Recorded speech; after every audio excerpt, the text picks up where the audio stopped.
على عهدة الزملاء بقى ان في جملة اتحذفت من خطاب الرئيس. النص اللي عندي هقراه لكم كده. طب تعالوا، هم عندهم القطعة، مش عارف عندهم القطعة ازاي، انما تعالوا نشوف كده مع بعض ايه الحكاية دي. لا يمكن لكم ان تخطئوا ان مصر ستظل دوما فجر ضمير الإنسانية وأمله. السيدات والسادة الإخوة المواطنون، لا أريد أن أنهي هذه الكلمة دون أن أتحدث إلى أولئك الذين كانت لهم آراء ومواقف مختلفة خلال الفترة الماضية.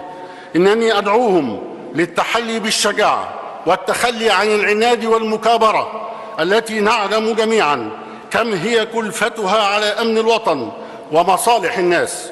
أدعوهم إلى اللحاق بالركب الوطني والتوقف عن السعي وراء سراب وأوهام، فلنجعل هذا الدستور بمثابة كلمة سواء تجمع ولا تفرق، تؤلف قلوب الجميع، فالبغضاء لا تبني والكراهية أداة هدم للأواصر الإنسانية بين أبناء الوطن. والسيدات والسادة الإخوة المواطنون، لقد قال الشعب. أظن واضحة جدا، القطعة واضحة جدا. الجملة اللي اتقطعت: أما الاختلاف فهو مشروع ما دام تم في إطار سلمي يراعي صالح الوطن. جملة تاني: ننشر الجزء المحذوف. ده مين الخبر ده؟ واخدينه منين عشان نقول لأصحابه برضه؟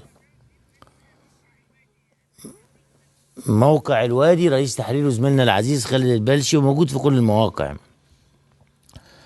أما الاختلاف فهو مشروع، جملة مقبولة ما دام تم في إطار سلمي يراعي صالح الوطن. هنا في مشكلة، هو ما تمش كده.